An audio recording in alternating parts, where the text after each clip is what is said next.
Hello, Rachel. How are you? I'm good. Dare I say, perfect.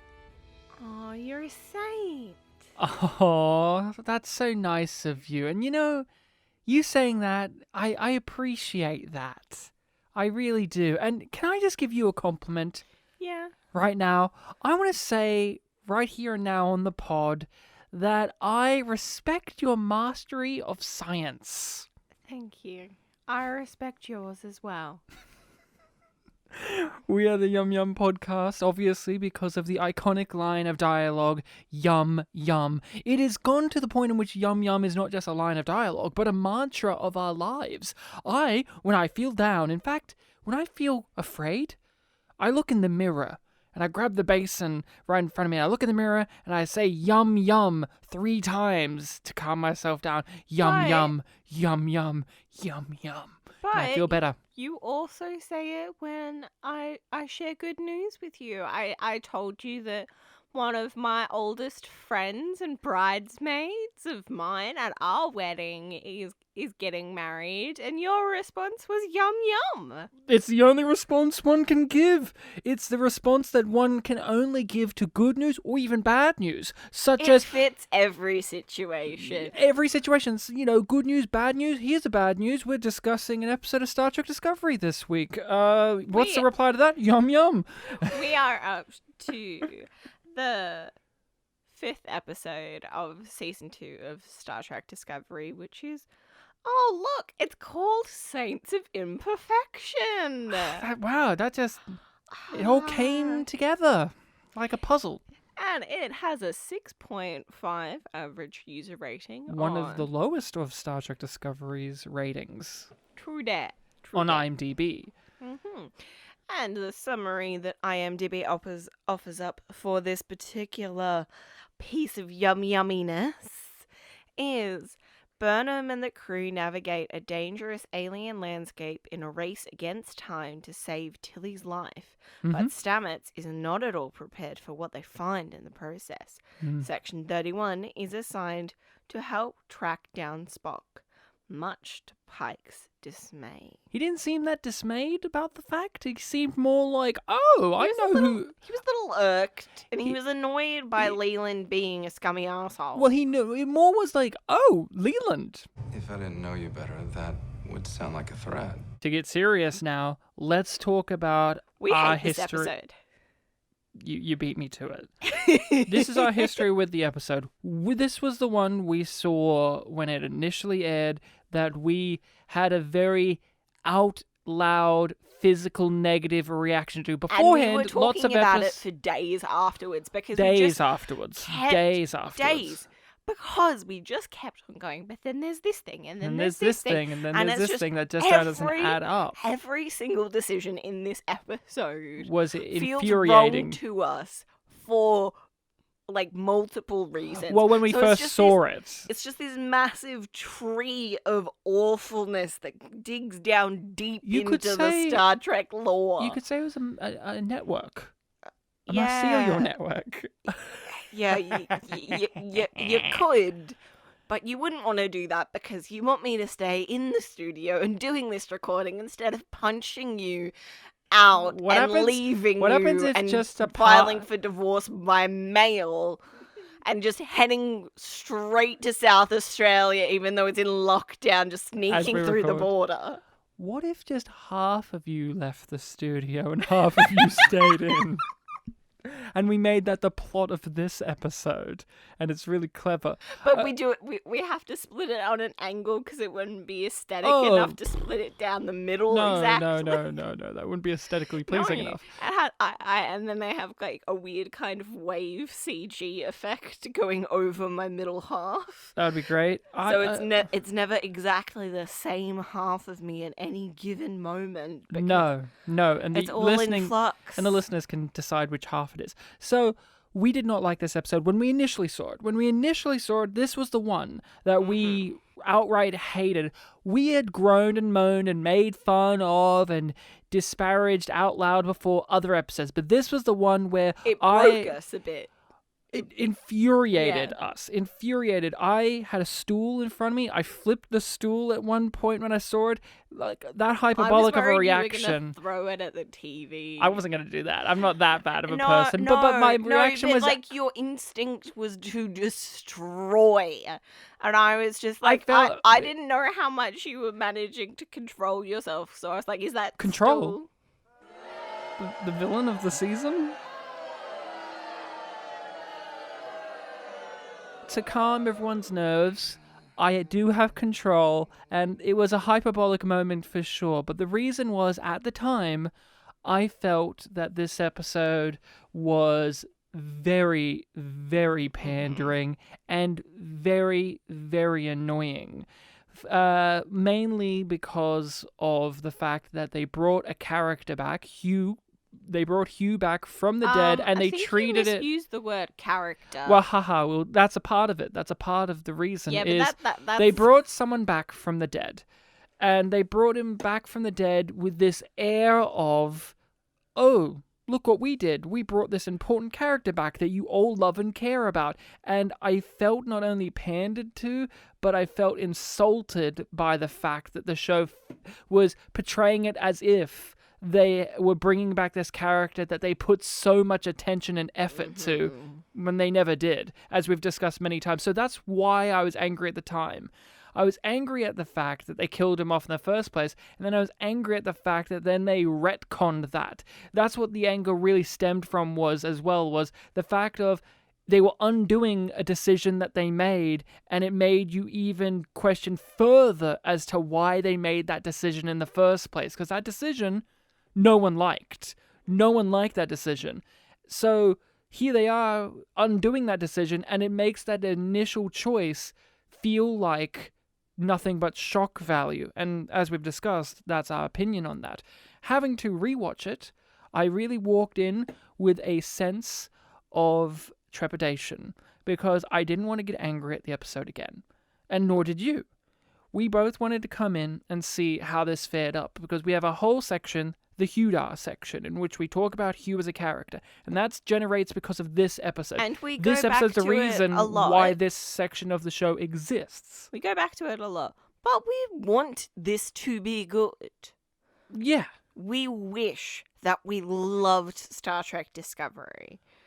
Yeah, and we want to also understand a bit better where the other side of the camp kind of feels, because it's so easy for us to fall into hating the show. What can we see that is good about it from our perspective, and what might we be able to understand that other people enjoy about the show? Whilst also communicating in an effective enough manner that we can find within ourselves of what doesn't work for us in the show, and try to communicate that in a way that isn't just breaking down, hence our description. Let's break down an episode without having a breakdown, because Star Trek Discovery and Star Trek in general now causes very hyperbolic reactions, such as me tipping a stool over. So right? How did you feel this time? Did another stool get flipped? No, I wasn't as physically shaken by this watching of it. Was that because you managed to enjoy it more, or because you'd seen it and you knew what to expect? I knew what to expect.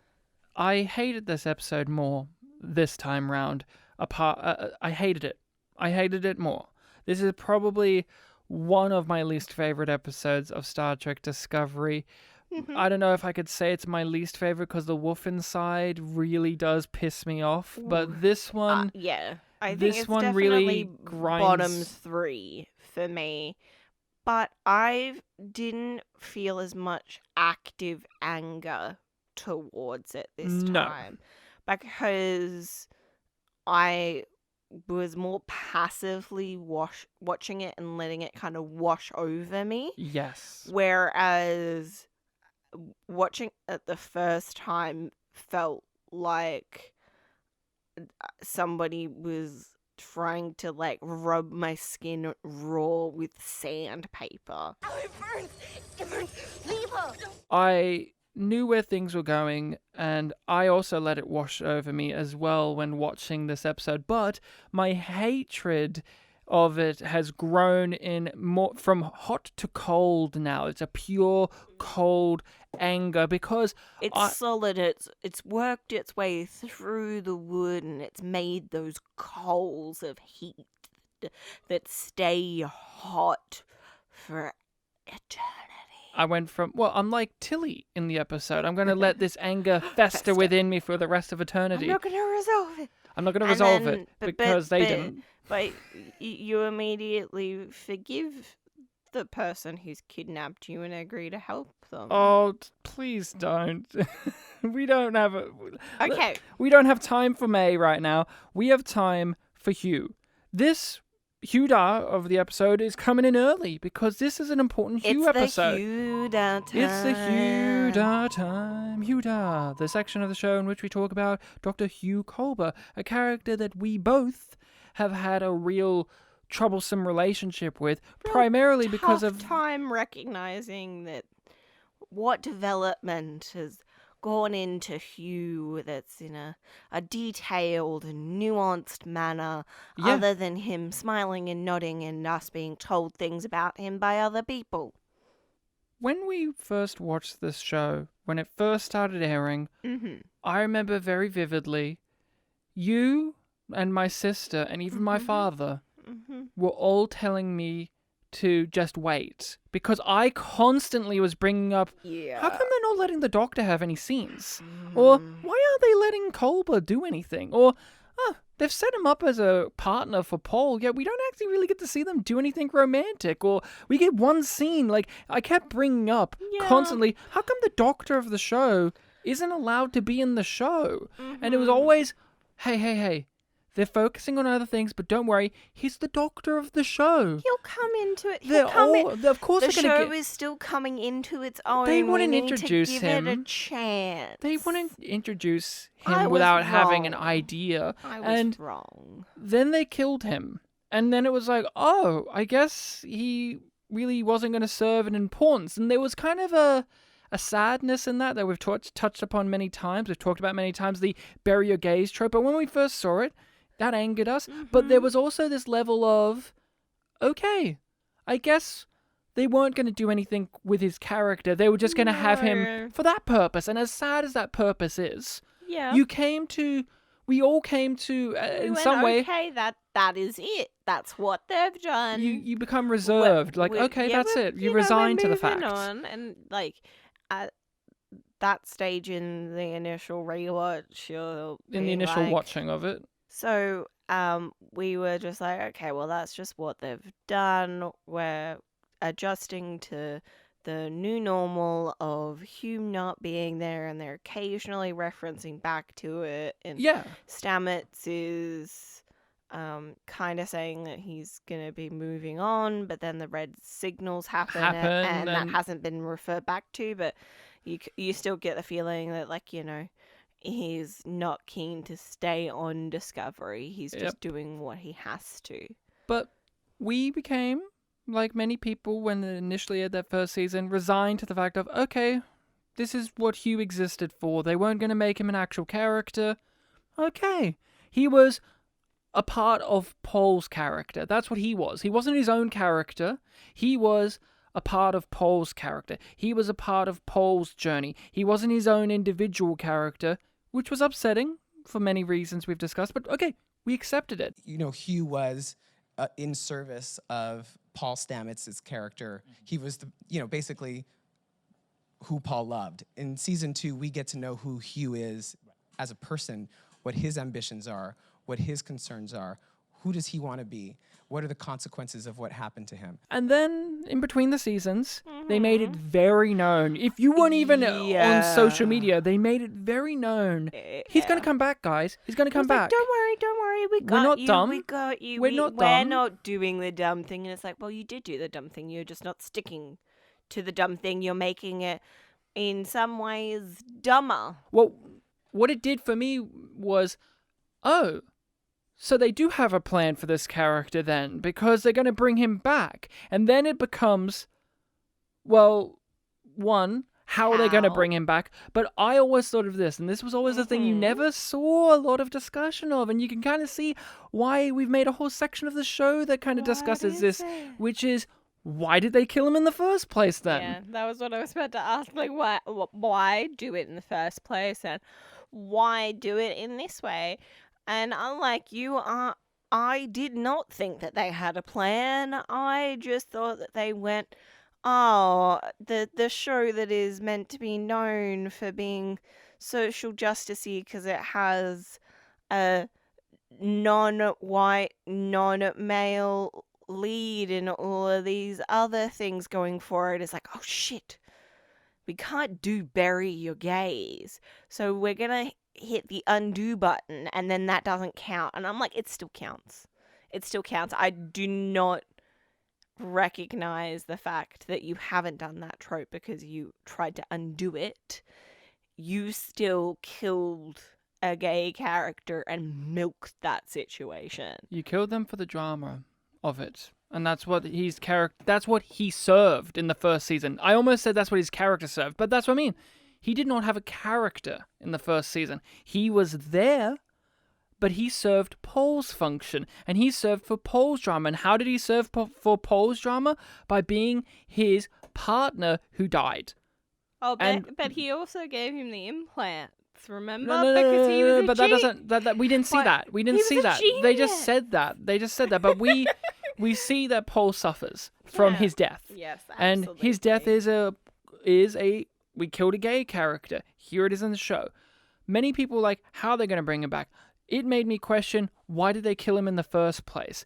Why did they even do that in the first place? Was there rationality? I did not know until we started doing this podcast more of the behind the scenes information and mentality and thought process of the creative team and the writers for these choices. I was just inspecting the show.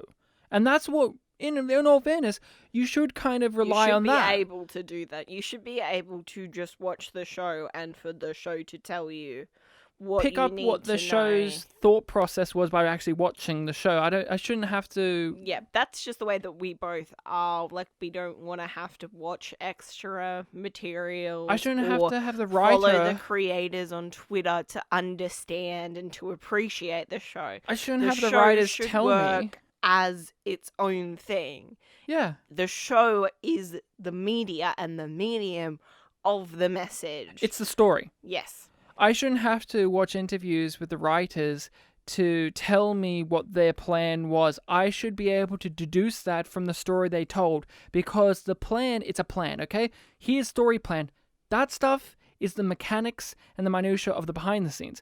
I should be able to watch the story and see this is how the story was told and why it is told this way, and I should deduce it and figure it out and gain my own meaning from it. And I could not do that from Hugh's death and them resurrecting Hugh when I first heard they were going to bring him back. And then, as we were propelling forward, I realized slowly, but quickly as well, that they're just going to bring him back. And will it mean anything different? Will they actually make him a character? And then we saw this episode. And there's this Yep. air to the episode that I talked about earlier, where they feel so proud that they brought this character back. It was like, yeah, we brought this character you all Yeah. love back, and all Hugh's back, baby. Paul's happy, Michael's happy, every character is reacting like, yes, Culber's back, and it's reacting to We it as if did this is a it. character that we have a huge investment in as an audience, when we don't actually have an investment in that character. We have an investment in Paul as a character. That's what Hugh serves.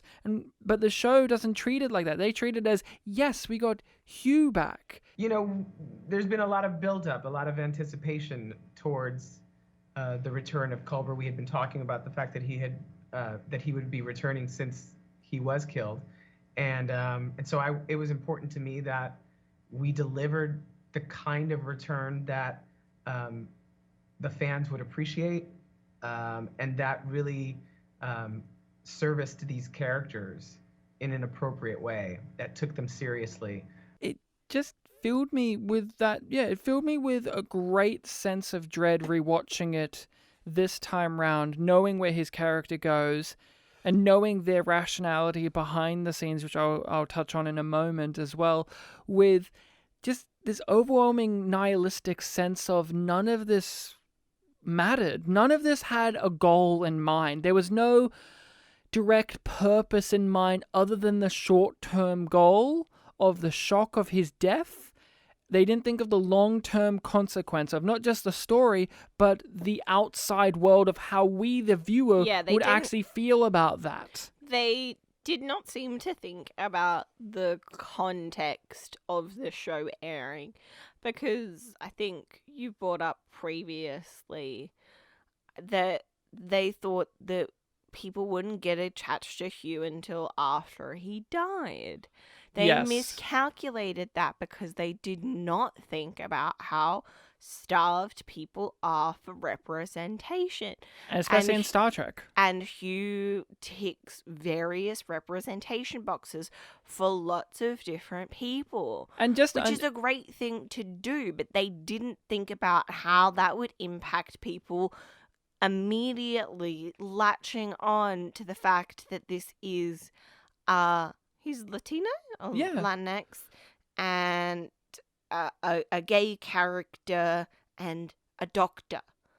All of those things together, as well as each of those things individually, appeal to lots of different people and immediately make them invested, because it's like, that's somebody like me, or that's somebody like who I want to be.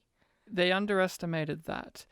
And I keep saying dread because there really is this sense of, when I watch this episode, they bring him back with this fanfare, and all I can keep thinking of is that question, why did they kill him in the first place? At all. And the answer to me is just for the shock value. And I keep seeing that in this episode. They keep... For me, it is just for the drama. And it's just for the reveal stakes. of Ash Tyler. That's what it was really for. For the ramping up the stakes. And now they're like, oh, okay. Oh, what if we do it this way? And that ramps up the stakes of this episode because, oh, wait, they found Tilly in the network, but it's Hugh, and they could have a chance to bring Hugh back to life. Which, we're not objecting to the fact that they can bring him back to life, because one of the many things people critique about this episode, and it is a valid one to have, but I don't feel as heavily affected by it, is you no longer have the permanent consequence of death. Death has no meaning. You've resurrected your characters. Yeah. I've seen Star Trek before, though, and resurrection of characters has happened a lot. Yeah, that doesn't ring true for me in Star Trek. It doesn't. It's not a be all and end all. It doesn't break it for me. For Star Trek, it doesn't break it for me either. If this was Breaking Bad, absolutely. If this was grounded in our real world where we don't have time travel, it would be a very different. It would be a very different matter. But also, I just don't trust Star Trek Discovery to stick to anything in particular, because as we've seen over and over again, especially with it changing creative hands over and over again, there's no real chance for it to stick to something and fully run the course of any of the ideas that they bring up. I want to talk about the writer's perspective on this, or from what I can glean from it. So I've included in many episodes in the past audio clips of them talking about their thought process on the death of Hugh, as well as the actor Wilson Cruz about his thoughts on the Mbryo gaze trope and the death of Hugh Culber and the resurrection of Hugh Culber. And it seems like the thought process, it seems like one of the main fundamental beliefs is they did the Mbryo gaze trope, like that's what they did, but they don't believe it counts because they knew that they weren't going to stick to it. They knew that they were going to resurrect that character. So that belief is there of there is no negative effect to this action because we know we're not going to make it concrete.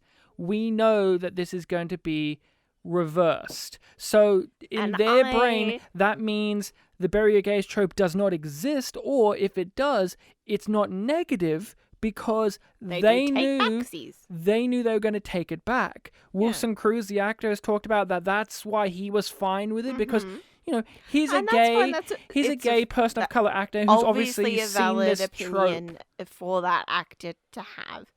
But for me, it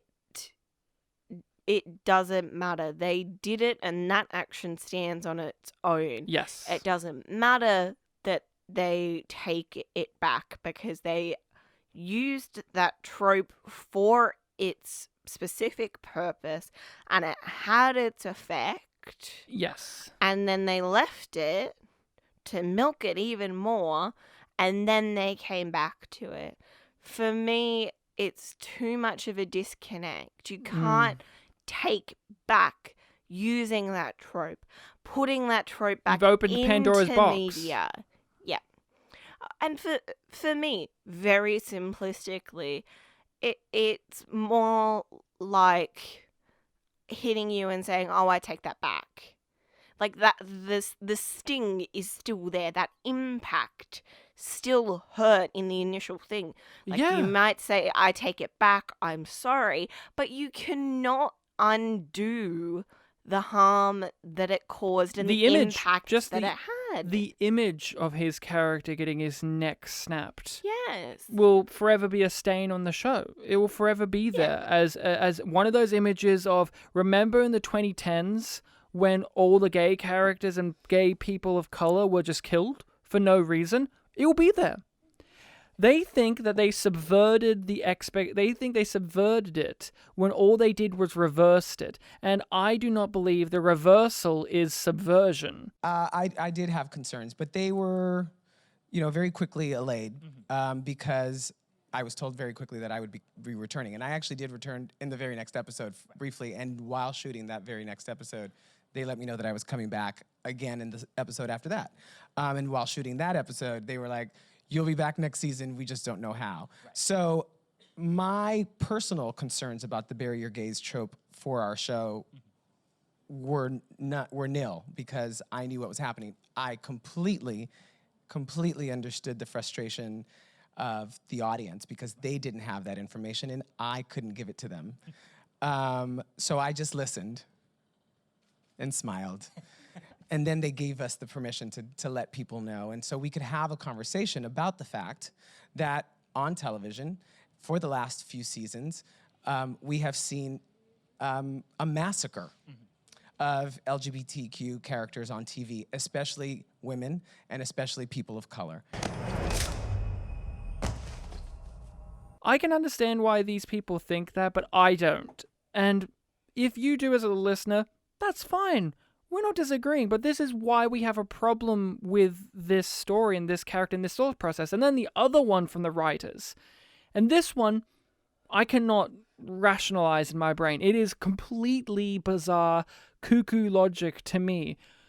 I do not understand this logic that they have, which is they did not expect the audience to become invested as strongly as they did with Hugh Culber's character and his relationship with Paul until after the death, and then until this point in the story in which he's been resurrected, and then they have their relationship drama.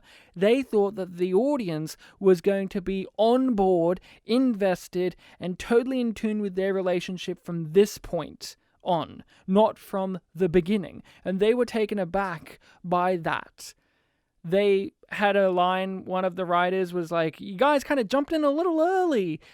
And I don't understand the thought process there in many ways. One, I think it's very, very hard from a writer's perspective to make the audience invested in a character's romantic relationship where after one of the other characters has died and then you've resurrected them and then you start the relationship there, because a part of the initial death is the grief there. And we, the audience, want to feel that grief because we also missed that character that died.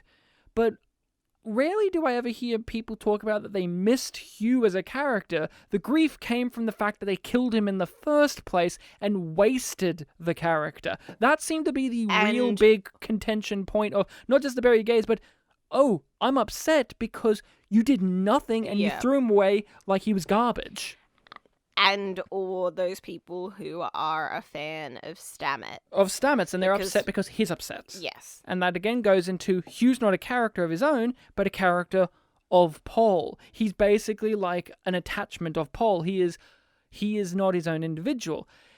That's a tricky thing to do. I don't know if there's been a show that has done that successfully or has even done that. Maybe there is, and I can't think of it right now. But it's a tricky thing to do from a writer's perspective, right? That's really difficult to nail. But then I cannot fathom in my brain.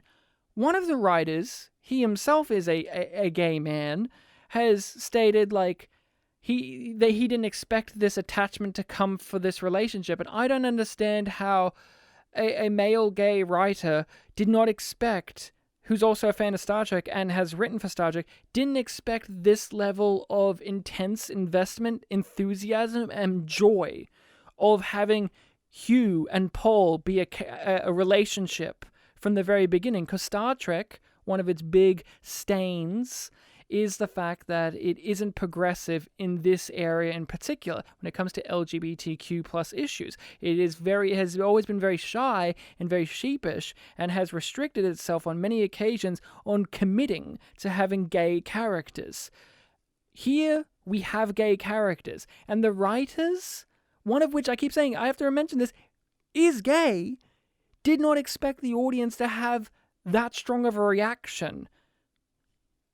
What? How dumb do you have to be? And that again proves my point of, to me, they didn't think about the long-term game there. They thought about the short-term thing of, we'll have the toothbrushing scene. That'll be the nice, cute scene, and that'll be it. And then we can kill Hugh, and there won't be as major of a consequence because, again, we didn't flesh out Hugh, and we're focusing on Paul. But of course there was a negative reaction because of all these reasons we've talked about, and their thought process there, their rigmarole, their ideology there of after Hugh has died, that's when the audience will be invested in his character. It makes no sense to me. So when I rewatch that first season and I see this episode where they wave their dicks in the air about, hey, we brought Hugh back, what a great character, it makes no sense to me as a viewer because I didn't get that sense that they ever cared about Hugh. But now knowing that the rationality of the writers was this, it makes 100% sense because, again, like the bury your gays trope, they knew that this is what they were going to do. So they have this air of, yeah, we're nailing this. We're 100% committing faithfully to our vision of what the show is. And this is one of those examples of this works for the writer. But for a viewer, there is this disconnect there. And you felt that when watching this episode, right? Abso-fucking-lutely. Like, I know I'm going on a giant rant and ramble here, but it is like that idea. You cannot comprehend, and neither can I. I don't understand it. As I touched on before, there are just so many people that would be excited about having a representation that reflects them in the character of Hugh Culber. Yeah. So I just don't understand how they could have gone, well, people won't care, because it just doesn't make sense to me that they wouldn't consider it. Yeah. Because, like, especially with them being in the understanding of, like, probably, like, during 2018, fan culture, just being aware of what fan culture is like. This was at well that. after Sherlock. Mhm. Like, I don't know how. and Hannibal was on the time. Yeah, I do not know how they thought that they were going to just kind of breeze past it. Because no matter how they act in the show, fans are not going to treat it as if, like, well, you know, it's just the same as if we had a hetero couple on the ship. They're just brushing their teeth. They're having a normal day. No, that They're is aware. not the context of the people watching the show. And also, they are aware, as you say. Do you want to take over? Of the importance of that. It's not as if we're saying were completely unaware of the importance of having a queer couple be in the show. They were very much aware of it. With the toothbrushing scene, it's been lauded by the show, by the actors, by the writers, by the audience as like this great holy scene of, see, this amazing relationship, because it was a normal scene. It was just two people brushing their teeth, and that was sweet. And it didn't matter. There was no gay drama there, right? There was just, it was normalizing their relationship, and that was great. But fantastic. Love it's the more idea than a of that toothbrushing scene. We always felt like, in terms of this storytelling, that the relationship between Dr. Culber and Stamets would actually start to gather a lot of followers and a lot of investment now. Of course, we didn't predict that it would happen the minute that we sort of saw them brushing their teeth. So and it's a really great surprise. Yeah, Like, we're thrilled. So it's almost like people jumped in. You jumped in a little early. No, but we really do see this as the first, as really the catalyst to really start exploring that relationship. They are keenly aware of how important diversity and inclusivity is, but at the same time, they had these huge blind spots of it as well. And this is what I think is going on with Star Trek Discovery, especially this era of it, because this is the two showrunners, the ones who Brian Fuller left in charge, that were from Pushing Daisies, like the guy and the woman who got kicked off the show for being harassing for being toxic workplace environment. Yep. From what I get is, I think it feels like to me that they've forgotten that these are characters, and it feels more like it's a strategic game, and these are pieces on the board that they've got to move around to place. Instead of listening to what the character is saying to you off the page and following that voice, it feels like this is a chess piece, and I want to move it to that one to get to what results I want, instead of hearing this character of Hugh Culber, he's a doctor. We're going to have a Latino actor who's a well-known gay Latino actor. Wilson Cruz, he's well-known. He's got a charm to him. Him and Paul, like it's like they weren't listening to these aspects. They weren't draining these aspects and picking on it. It was like, we want this result, so move this piece here. And that's how it feels with a lot of the characters, is instead of listening to what Saru's saying, which is clearly he should be captain of the ship. He should be captain of the ship. We're going to wait 3 seasons. We're going to wait 3 fucking seasons because we want to have Pike. Yeah, and I like Pike, but again, it's so obvious that the character of Saru, to me, it's so obvious that he should be captain, right? But instead, we've got to play the game. We've got to play this game of remember this, remember that, and we want these results. And that's what Hugh feels like. His death, his character, this blindness of we wanted to have their relationship mean something at this point in the show, not that point. It feels like they didn't see it as a character. They didn't see it as a story. They forgot that, and they just wanted to have, I want this thing, I want that thing, I want this thing. Reverse engineer, these are pieces on a board. I think we always had certain pillars. Here's how I like to structure a season when you're in the room. You spend the first couple of months talking about what you want the show to be, and you ideally decide on an outcome. We want the finale to be here. This is where we want to end them. And so once you know that, you can reverse engineer your season very strategically to get to that outcome. It's really critical. So I always think of it as like there are going to be 4 major pivot points that I want to identify at the beginning to know how to get to that place. And with a show like this, we have to keep going back to the characters, because the stories of each individual episode aren't particularly anything to sniff your nose at, because what's this one? And the overarching seasons are all different. It's the characters that form the foundation of this show. And again, what's a storyline of this episode? It's a rescue mission. We've had how many rescue mission episodes this season? A ton, it feels like. They're all pretty much rescue missions. What's the twist of this one? Oh, it's in the mycelial network. Are we going to explore anything with that? No, not really. Not really. We're going to just tell you that this is how it works, but we're not going to delve into anything cool and neater with it. But talking about strategic placements on the board of things. What This- pawns are you going to talk about now? This episode really plays into, and we haven't talked about it previously very much, but this one is Section 31. We're having Section 31 be in the show. Now, we knew from the real world that they were hoping to do a Section 31 show. That has yet to materialize, but maybe it will. Don't know. But it has yet to materialize. The strategic placement is here with Section 31. Section 31 is a very interesting little, tiny, microscopic little piece. Just in a few episodes of Deep Space Nine, right? And referenced here and there in, like, I want to say the J.J. Abrams movies reference them, and I want to say... they think it sounds cool. And I want to... I can't remember if Enterprise references them at any point, but they're very microscopic in the grand landscape of Star Trek's universe. Which they're very, is very tiny. not the way that Discovery makes it feel. No. It's And not hence, at all. I want to ask you these two questions. Could you explain to me what your understanding of what Section 31 is? And could you explain to me what your understanding of Section 31 is via Star Trek Discovery's understanding of it? Well, I basically only understand it through Star Trek Discovery because I don't remember those episodes of Deep Space Nine where Section 31 is I don't even think you got involved. up to there because you only lasted 3 or 4 Yeah. seasons. I think they come in like season 5, maybe.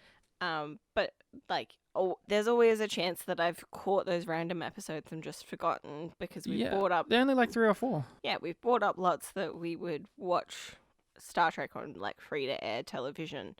When But it was again, on. you've watched the original series, you've watched all of the movies, you watched Next Gen, you watched all of Voyager, you've watched a season or 2 of Enterprise, you watched 3 or 4 seasons of DS9. You've watched a lot of Star Trek, and you don't know jack shit about Section 31, right? So that's how small in the grand scheme of things they are. And I've also watched pretty much all of the movies. Yeah, all of the movies and Discovery and yeah, Picard, and you've got a good catalogue of things. And I don't know Section 31. So I'm answering your second question kind of first.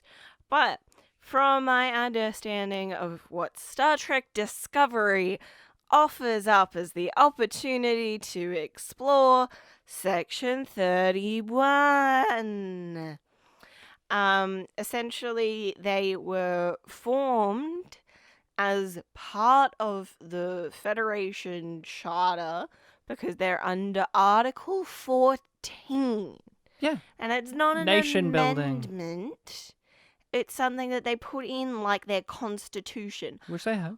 Which Remember, the Federation has a president yeah. who was played by Red from that 70s show in Star Trek 6. And they were going to assassinate him at the end. That was fun. Remember Star Trek 6? Where was Section 31 there? But they hadn't been invented yet. But, so you were saying, your understanding of it from Star Trek Discovery is... Section 31, what are they? I don't really know. I don't know for sure what they are. I know what they do. Which is? I know. They're basically like MI5, where everybody knows that they exist, but no, wait, that doesn't work because they wear the badges. MI5 agents wouldn't wear badges. They're a Secret Service organization. They're a Black Ops Black Ops, covert intelligence agency that everyone knows. I was gonna go with that, but then I remembered that they have special badges that everyone knows, that you can point to and go, oh, that's a Section 31 agent. They got a black badge. Except for in the first season, remember, where nobody knew what black badges were because but the that was a did. No, he said black badges. That's all he said. He didn't know that. He didn't say that's Section 31. I swear that the other one says, oh yeah, that's Section 31. I don't know. You ever seen a black badge before? Somehow this doesn't feel very scientific. Your understanding is they're a shady government organization that gets secrets. No, They're a covert not intelligence necessarily organization. fully shady. Like, I think of them all being on the CIA side of being bad, where they do very wrong things in the pursuit of what they think is right, and they have a little bit more finesse than like the SS and KGB side of things. And you're not wrong. Because, in my understanding, I'm not a huge Section 31 fan. I like the William Sadler character from DS9, but the idea of Section 31 doesn't particularly appeal to me. I like it a little bit more optimistic in Star Trek, but it's executed well in DS9. But from my understanding, the idea spawned from the Iran-Contra incident stuff and how the US was dealing with all that shady shit going on there, and that kind of spiraled into how could we put this into Star Trek. And Star Trek Discovery introduces Section 31, and correct me if I'm wrong, because, again, I know Section 31, but it introduces it like another typical, you know what this is. Yeah. You know Section 31. The way that they deal with it in these episodes make it feel like it's on the same level as Pike and Spock. You know who they are. You know what they're like. You know what they do.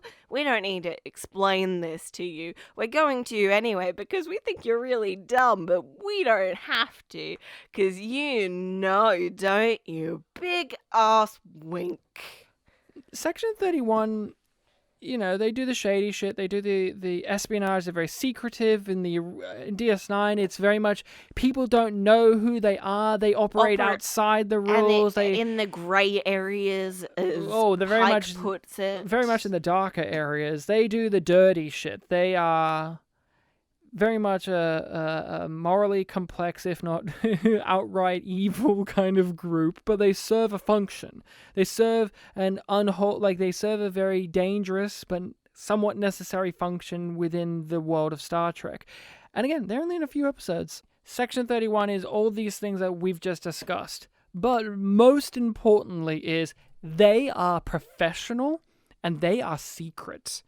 No one knows about them, and if you do know about them... Outside the regulations. They're dangerous. So, you know, they wouldn't have things necessarily like a command structure and court-martials. Oh, they would have a command structure, but not like in the Starfleet way. They're not going to worry about getting court-martialed. They're not going to worry about getting promoted or demoted in the way that this episode constructs it. But my point is, when I think of Section 31, I think of them as professional, I think of them as scary, I think of them as dangerous, I think of them as secret. They're a secretive organization that only if you know about them, you're in real shit. Like, you're either really, really deep in power-wise in Starfleet, in which you're you're an evil, corrupt admiral who's benefiting from them, or you're Julian Bashir, where you've somehow stumbled into a situation with them, and you're going to have this dangerous tug of war with them. They are not to be messed with. This is a great antagonistic force, and I actually think Star Trek Discovery, having them as an antagonistic force, could have been great. Here's our episode where we're truly introducing them, and what do? There is nothing wrong with the idea. No, it's the execution, and the execution is so piss poor in this because did you find them intimidating? Did you find them scary? Did you find them add a darkness to a world of light? No. Because Star Trek Discovery is already dark. They were just a vague annoyance, and then kind of a deus ex machina at the end. And a gag, because their gag was, look at what advanced piece of technology we have that the other people don't have, like communicator badges or cloak devices, and that was kind of it. But they're antagonists in this season. But we'll have a long talk about that later. Of course, they're antagonists in this season. This is their proper introduction to be that. And they undercut it. Because they're this secret dark organization that no one knows about except for everyone knows about it. Everyone knows what the black badges are. The fact that they have black badges is stupid. It doesn't make any sense for what they are. Even in Star Trek Discovery's universe, it makes no sense. Why would a secret organization have a calling card pinned on them so you know what they are? It's so dumb. And they undercut it because Pike knows the guy in charge. He knows Leland. So there's no ominous threat there with Leland because Pike knows Leland and he knows what Leland is like. And there's no moment in the episode in which Leland surprises him because he knows who he is. Just annoys him. So who else is there? Oh, Giorgio. We know who Giorgio is. We know what Giorgio does, and we know her true motivation is because she loves Michael. So there's no threat there. And then who's the other person? But, she gets to seductively and threateningly eat an apple. That makes her scary. And she and makes... the apple drops, Ryan. The apple drops. And she makes a getting back in the saddle joke, and it's very sexual. And then who's the other person in Section 31 we know? Ash Tyler. And we know... He has long hair now. And we know Ash Tyler, and we know he's not an evil villain man anymore. So what is scary? Michael vouches for him when Pike questions. Yes, but what she says, no, that was a different person. But they undercut the antagonistic force that Section 31 could have been in this season by making them so open, by introducing all of their characters and having all their characters be known by every character. So Giorgio's known by everyone. Ash Tyler's known by everyone, and Leland, he's known by Pike, and Pike knows everything about him practically. He knows what he's like. The Admiral knows Leland, and it undercuts that. But there is no secrecy, and there is no threat from the secret organization. That you can't anticipate what they're going to do. The show undercuts that by making it so you can anticipate it, and why even do it? These are supposed to be people who don't operate within the rules, yet the whole episode is them operating within the rules, taking orders, following things, and doing dumb things. Like, if they're a secret organization, and they've sent their Section 31 liaison officer onto the ship, which is so stupid, why would he, who is Ash Tyler, decide, oh, I'm going to have my secret meeting in a cafeteria with everyone there, and I'm speaking loudly about Section 31's beliefs and all that. It makes no sense. They keep on having conversations in corridors, and it's only... Oh, but Michael whispers when she has private conversations. Yeah, Michael whispers and looks around suspiciously. That's a story for another time, Mr. Pike. Section 31, why are they here? That's my question. They sound cool. Is that it? Is that why they put him in the show? Is that it? Because, like I said, they're so small. That feels like the main reason to me. They're so small in the grand scheme of things that you didn't even know anything about them until Discovery came along. So why are they here? But they looked at the Wikipedia page and they saw Section 31. It was like, oh, Starfleet has a dark side. As an underbelly. Let's have the underbelly be part of this season. Let's explore the grit of Star Trek. Let's not do something new that makes it gritty. Let's refer back to something older. Yeah. So we can use nostalgia, even though it's not something that most people are nostalgic about because it's in probably under 10 episodes before Discovery. One of the things I think of when they introduced it was this allows them to have this darkness that they've wanted in the show from the very beginning.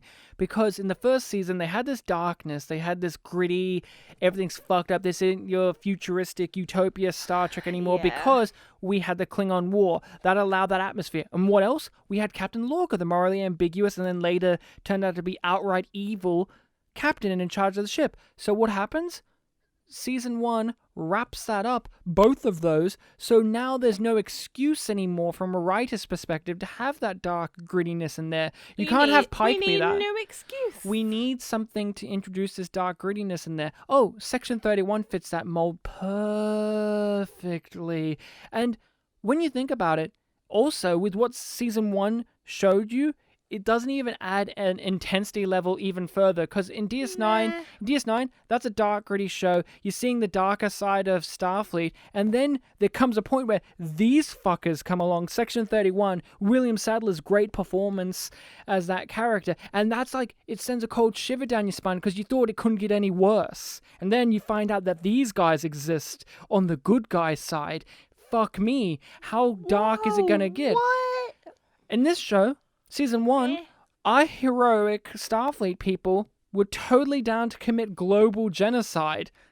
Our It seems like they're- protagonist is a mutineer. Our protagonist is a mutineer. Admiral, Great Ambassador Sarek, they all thought logically wise to commit Yeah. planetary genocide, which I don't We even gotta think Section kill them 30... all. So how can Section 31 outdo that?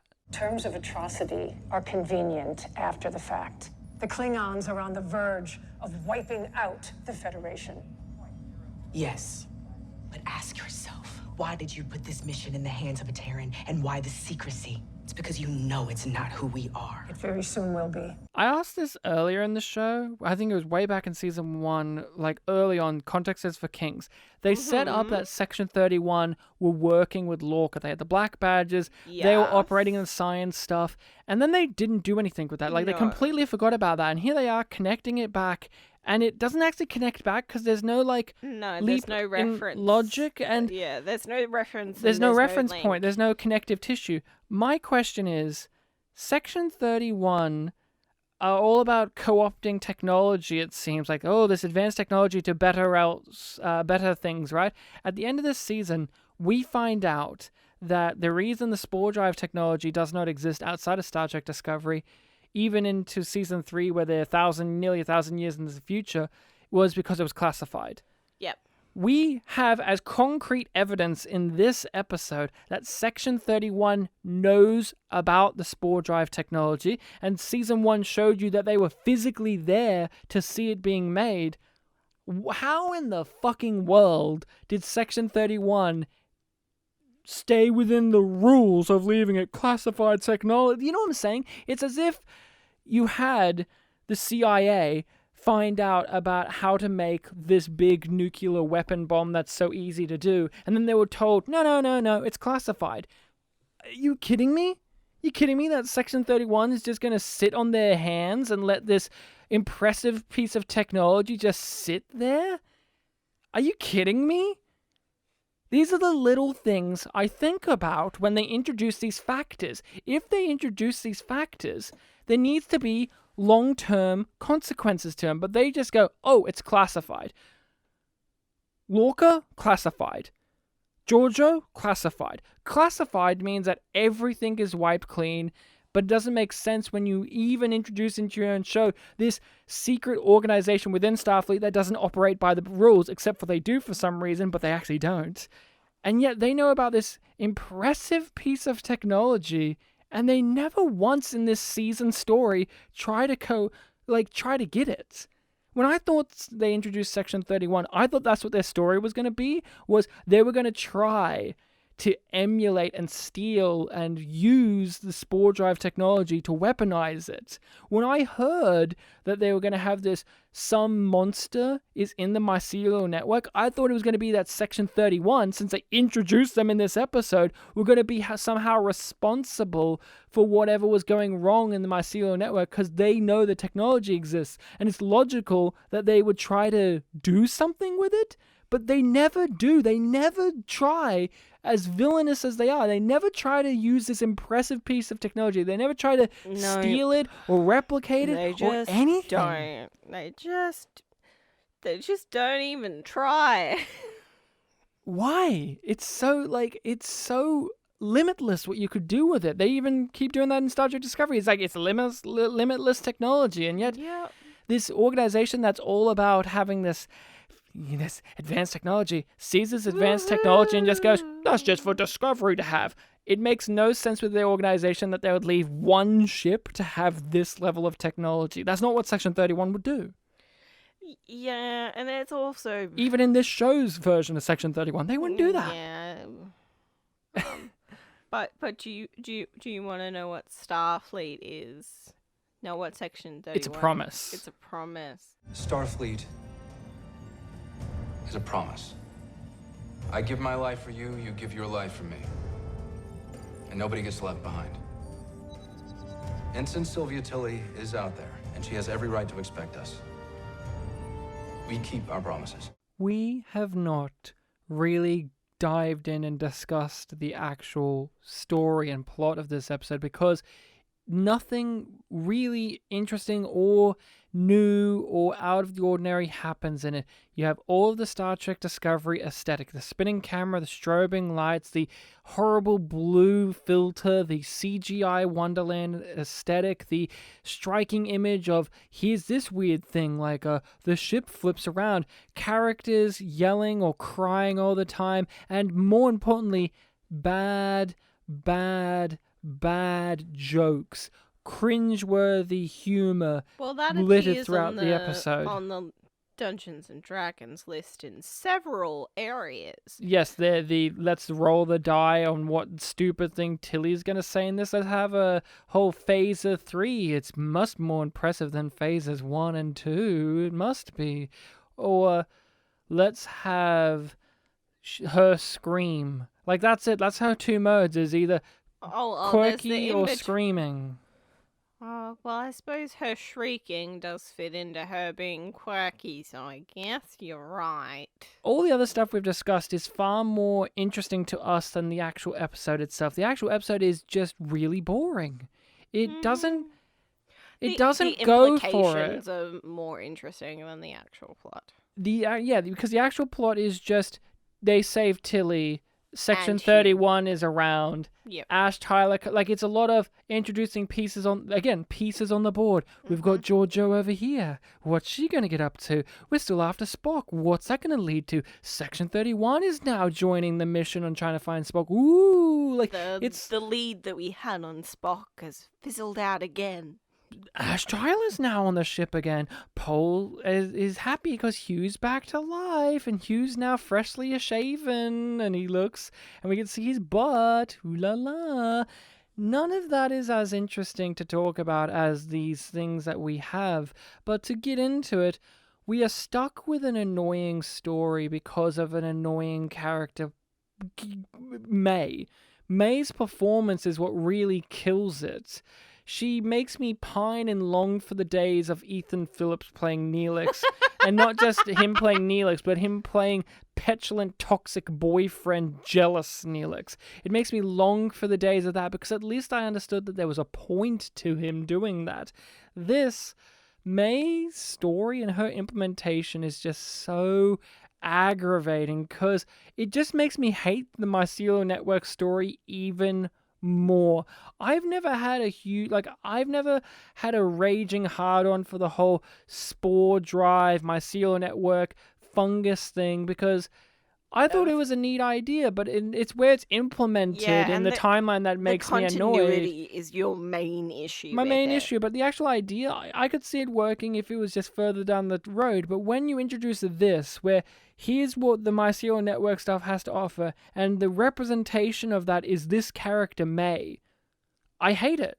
Because May, that performance is just so aggravating, but then it's also her character and what the network is as an intelligence is incredibly cryptic and stupid and unlikable. Yep. She's just, they've got nothing to them other than they need to cause the mysterious antagonism of like, we kidnapped you, and her and Tilly have these back and forths that are just like pure hatred for one another. And then at the end, we were supposed to feel emotional that their friendship was getting severed. Friends. When? They understood each other. When? Ryan, On a fundamental level. I think it was somewhere in between Tilly saying that she'll never get therapy to deal with the anger that she's caused, and then the 2 seconds later when she says, "Oh well, I guess I'll help you." Oh, what about when or maybe it's a little bit later when she says, "Okay, you need to pretend like I'm gonna get out of this alive, so that I help you." Or is that the same But what thing? about Who right near the cares? end, before they split, that May decided to send the spores to attack Tilly so that she could grab the phaser to kill Hugh herself? You know, There are friends no- have fights. There are no actions Friends between have May and Tilly that shows that they actually formed a bond. No, but that they actually tell formed us, a Ryan. friendship. They tell us, so it's true. They say it with emotion And like tears. they're both gonna cry or are crying, and we believe it and we move on. This episode just has nothing in it, and then when they have silly things in it, you forget that they're there. Like, remember when Giorgio hissed like a snake as a reply? Or do you remember the fact that Hugh Culber lived because of a magic teardrop? Because And a the cocoon. teardrop, yes, the cocoon, but like even the explanation for why they brought him back, it was kind of like, okay, Thermodynamics, Ryan, obviously. there's no joy to rewatching it, because in a rewatch factor, you want to have that sensation, especially, and this you want on the first time too, but you want that sensation of the breadcrumbs and all the little Easter Ryan. eggs and clues and context things have of like, another. oh, this is leading to this, and oh, they planted that thing here. They didn't have that for Hugh. There's no breadcrumbs or trails or anything. They just have, oh, remember when he appeared in the My Serial Network last season? That was actually him. That was actually him. What? We That never- wasn't a mirage. That was just him. That wasn't a memory, or it wasn't the My Serial Network talking to him, or whatever. It was actually him, or a ghost, or a psychic vision. No. It was actually him, because what you didn't see was Paul lifted up his body and kissed it, and his body had been dead for a while, yet it generated a teardrop that thankfully was kissed. And since the teardrop was kissed, Hugh's molecular structure and DNA was taken into the network by and Paul when he was a bridge between the two worlds, and the molecules of Hugh got stuck. And then they reconstructed him, but then he didn't want to get killed by them. And He couldn't be broken down. see, there's no joy in rewatching it because there was clearly no breadcrumbs there. Because one of the other things discussed by the writers and by, more importantly, Wilson Cruz was they did not know how they were going to bring Hugh back, which again feeds into the point of why kill him in the first place. Because I want to say this. I don't believe 100% after hearing the discussions and all this and the way that the writing worked, that I don't 100% believe that they only brought Hugh back as a makeup for the fact that the Barry Retcon. Gaze trope. It doesn't feel like it's just a retcon. There's something else. It wasn't there just too. because the audience got cranky at them. There was definitely a sense from even watching the show that it was obvious they were going to bring him back in some way.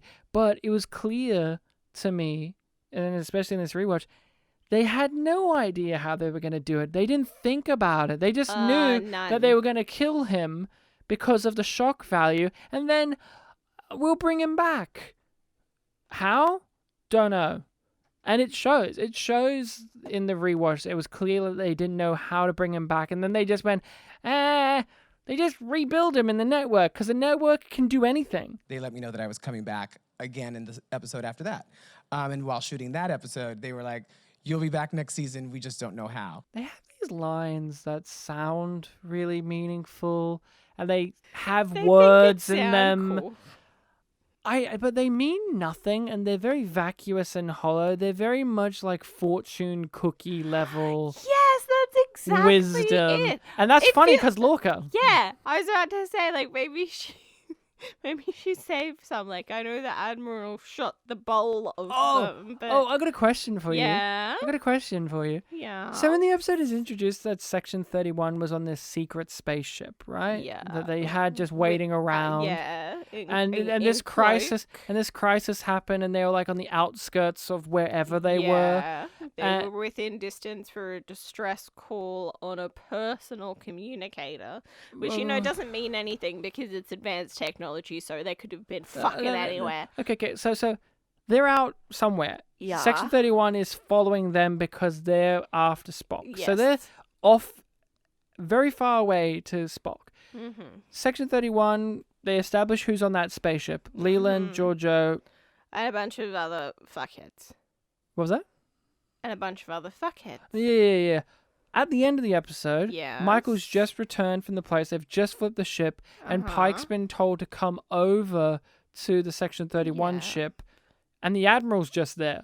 Yeah. Was she Was there the whole fucking time?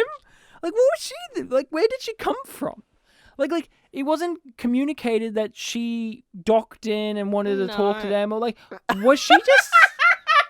Was she just there the whole I don't time and she fucking just know. sat on her hands? Like, what the fuck? Where did she come I from? don't think she. No, she was physically there. She was on the ship. They I don't made think no. she was on the ship the whole time. I think they failed Where to did she come from? communicate that she'd come from somewhere else. When? Because Where? How? Otherwise, was she How did just she? asleep the whole time? Because she's just like. No, they didn't think of. They didn't want you to think about it. They just wanted you to take it at face value. Admiral Cornwell's here, and she's telling them the thing. Why they didn't make her a hologram to do so? No one knows. Because they have plenty of holograms. They use holograms in this episode. Leland's waiting for him as a hologram in the office, which was funny. We've got. They make a point about him being whatever. bald, yet he clearly is Has shaved. hair, yeah. He's very funny. He's bald by choice more than. Well, yeah, he doesn't want to be grey. influence. That's why he goes bald.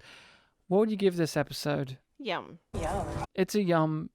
Also, here's a fun thing to think about. What? Remember when the show was about tracking red signals? We haven't had a red signal since episode 2. Yeah. There's going to be 7 of them. Speaking of red signals, do you want to hear about the next episode? I'm excited. Let me know what it's So, about. We will be moving on to episode 6 of season 2, which is called The Sound of Thunder. When a new signal appears over Saru's home planet, Burnham, Saru, and the crew embark on a perilous mission that puts Saru in danger and raises questions about the Red Angel's intentions. Hugh struggles to come to terms with his new reality. God, I hate Hugh's storyline for the rest of the season. And and again, annoying. not to get into too far into what season 3 is, but if you watch season 3, and it's so funny to remember that Hugh had this existential crisis in season 2, because it really does feel like it was for nothing. But hey, maybe we'll change our point of view rewatching the it gives him a storyline. unique perspective in season 3.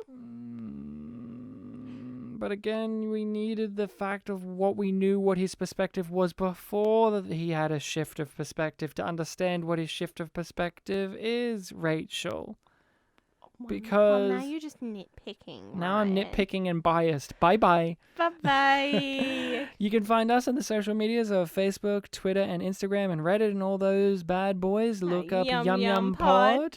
Or shoot us an email at yumyumpod@gmail.com. Let us know your thoughts, opinions, questions, concerns, and various other things via that. And if you want more of us, where should you go, Ryan? Patreon. You can go to the Yum Yum Podcast. All of this stuff is in the description of this episode. Hit those links, follow those things, follow us on here, support us on there, rate, review us on whatever podcatcher allows it. It's always appreciated. Until next time, Rachel, I want to say to you, I complimented you earlier on your amazing ability of your mastery of science, and I also now want to finish this off by saying to your face, as I often think, Rachel, it's going to be okay. You just got to have faith.